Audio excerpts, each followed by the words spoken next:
Hey, all you cool cats and kittens.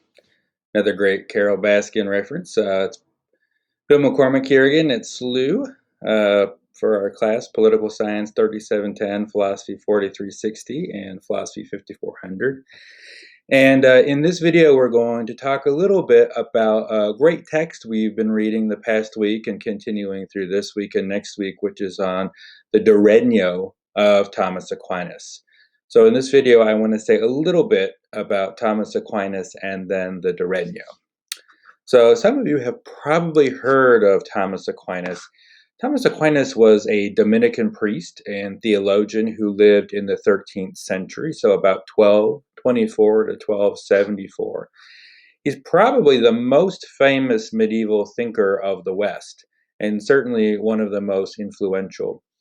His works were incredibly important in the development of theology and philosophy. Thomas Aquinas played a leading role in the dialogue between Christian theology and Greek philosophy, especially that of Aristotle. He was also deeply influenced by Plato and Augustine, and most of all, of course, the Bible, Holy Scripture. He was operating at a really unique time in Europe because the 13th century was a time of great ferment of intellectual innovation and institutional innovation too. Thomas Aquinas, as many of you probably know, was involved in the appropriation of Greek philosophy in the medieval period. So, as texts were being rediscovered and reappropriated, Aquinas was one of the leading thinkers about how exactly to reconcile a lot of pre-Christian classical thought, especially Plato and Aristotle, with Christian theology. Part of that story, which is less familiar to us, is that a lot of these thinkers, their thought was coming to us from Hellenistic thinkers of the 3rd, 4th, and 5th centuries AD. So especially the Neoplatonists like Pseudo-Dionysius. So there are multiple levels of recovery and reception happening there.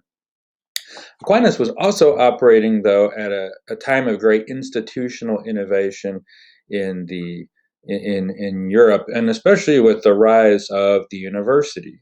So the university is not just a fact. It's not just a brute fact about the world, but was developed and instituted, at least in the Western form, in medieval Europe in places like Bologna and Naples and Cologne and Paris and Oxford.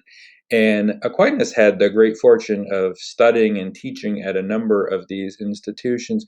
And part of what was so unique about these institutions is really universitas suggests a place of coming together, of gathering, where many different scholars could work together side by side on complementary projects, could fight, could argue, could dispute, and in a very public way. So an awful lot of intellectual activity before the university had been fairly private. We think about Plato or Aristotle in the Lyceum or in the academy with their friends and students. Or you think in the early medieval period of the famous cathedral schools and the schools and monasteries that were very private, were just for the priests and religious who were engaging in those studies. So the university was a public place where everyone could dispute. So Aquinas is operating at an incredibly rich, fertile, abundant time.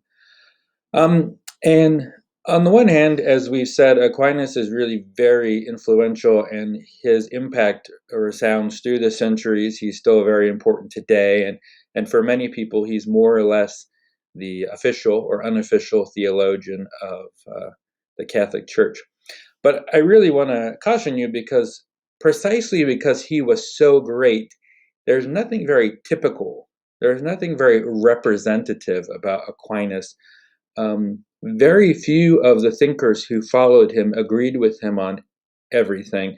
And in fact, the vast majority of the people who claim to be Thomists or influenced by Aquinas in the centuries subsequent Aquinas are simply not doing the same kind of work that he does.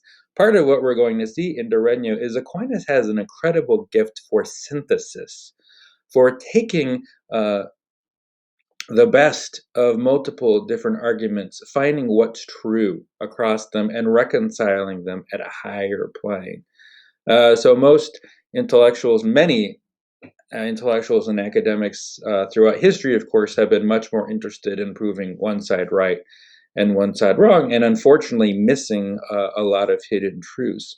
And Aquinas was always very good at taking the best of contradictory theses and reconciling them on a higher plane. And few of his successors were able to do so, and I think even few were interested in doing so. And as a point of contrast, Giles of Rome and John of Paris, two writers we've already looked at, they both claimed in different ways to be successors to Thomas Aquinas, but I think they both fall quite a bit short of Thomas Aquinas. And so, as Jacques Maritain wrote, Aquinas was simply too brilliant to be representative of his time or of another time. So we're talking about De Regno of Thomas Aquinas. So De Regno is Latin for on kingship. So it's fine if you say De Regno, but the GN became a kind of an Ñ sound in Latin in medieval Europe. De Regno is not one of Aquinas' most famous works. In fact, it's been quite neglected for some centuries until the 20th century. But it is an important text to understanding his political thought. Aquinas only writes about politics in a sustained way in a few works, although questions of human community and political authority crop up in many unlikely places in his writings. His most famous political text is undoubtedly the Treatise on Law in his Summa Theologiae, where he lays out his very famous and very influential teaching on the natural law. Some of his other works were commentaries. So medieval thinkers often developed their ideas through commentaries on canonical works. So Aquinas wrote or began to write commentaries on Aristotle's Nicomachean Ethics and Politics, both of which are very important for politics, of course. Although Aquinas' commentary on Aristotle's Politics is famously incomplete. So it's really frustrating. We want to know, why did Aquinas stop writing that commentary? Did he just run out of time, or did he think Aristotle's Politics was somehow inadequate and the commentary on it would not be fruitful? Not really clear, but in any event, he did not finish his commentary on Aristotle's Politics. One of his most important writings is on a commentary on another important theological work of his time, the Sentences of Peter Lombard. Peter Lombard was a 12th century theologian whose sentences were the great text in Western theology for some centuries. And so in Aquinas' time, anybody who wanted to be a major player in theology would both study and write about the sentences. So a few parts of that commentary concern important political questions, including the relationship between church and state. But De Regno is important because it's the longest work Aquinas wrote exclusively on politics, and it's devoted solely to political matters. So Aquinas' other writings on politics tend to sort of crop up along the way, discussing some other subject. But De Regno is addressed specifically to politics. And speaking of which, one of the most fascinating aspects of De Regno is its genre. So we've talked about two kinds of writings Aquinas wrote. He wrote treatises, basically laying out theses and arguments, sometimes in the form of disputed questions. And he also wrote commentaries on works. But De Regno is not either one of those things. It's what's called a speculum principum, a mirror of princes. So this is a very famous and important genre, not much known today, from the early medieval period through the Renaissance. And the Mirror of Princes is pretty much what it sounds like. It's a letter or a work of some kind written to a prince, advising him on how to rule. And it's more or less, it's called a speculum, which is the Latin word for mirror, because the idea that the author is holding up a mirror to the prince to allow himself to sort of see who he is and what he does and how he ought to behave. So it's an important genre, and the most famous example of the genre is Niccolo Machiavelli's work, The Prince, of which we read a chapter at the beginning of the semester. The Regno and The Prince are very different works, so I think it'd be really fascinating to see, for you to put them side by side and see how they compare. The one thing they have in common, though, and what makes this genre so versatile, is it's meant to be pedagogical. It's meant to teach a prince, a ruler, how he ought to behave. And so it's not a textbook intended for people who are studying politics. It doesn't always begin from first principles that then proceed through other premises toward conclusions. No, what you're really getting is a much more practical guide about how to live in and through politics. And because it's so practical, there might be really important aspects of some thinkers' teaching on politics that would not be at the forefront of a speculum, whereas some teaching that's really quite important practically has a new significance, a new emphasis in the speculum. So when you're reading the Regno, you have to ask yourself, why did Aquinas write it this way? How is he trying to teach this king? So this king, he's not assuming, Aquinas is not assuming that the king is some expert on theology or philosophy or history or scripture.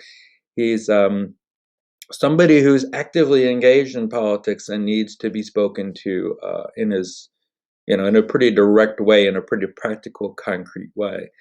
We don't know a lot about the person to whom Aquinas wrote the speculum. We believe it was addressed to a ruler on the island of Cyprus, which, like much of the Eastern Mediterranean, was controlled by Christians who were conquering the area during the Crusades.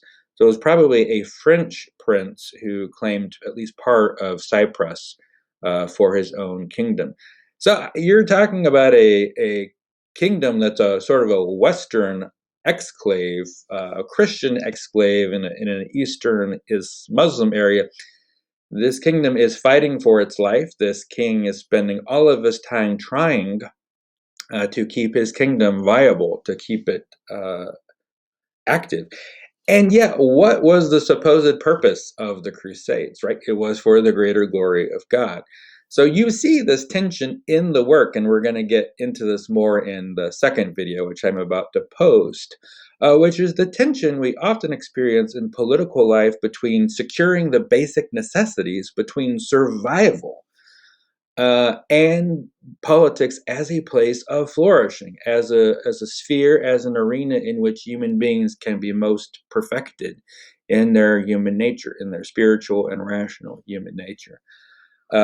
But I do want to say, if you have found the Regno a bit confusing, if you have found it circuitous or roundabout, consider again, why is Aquinas presenting this material in this sort of way?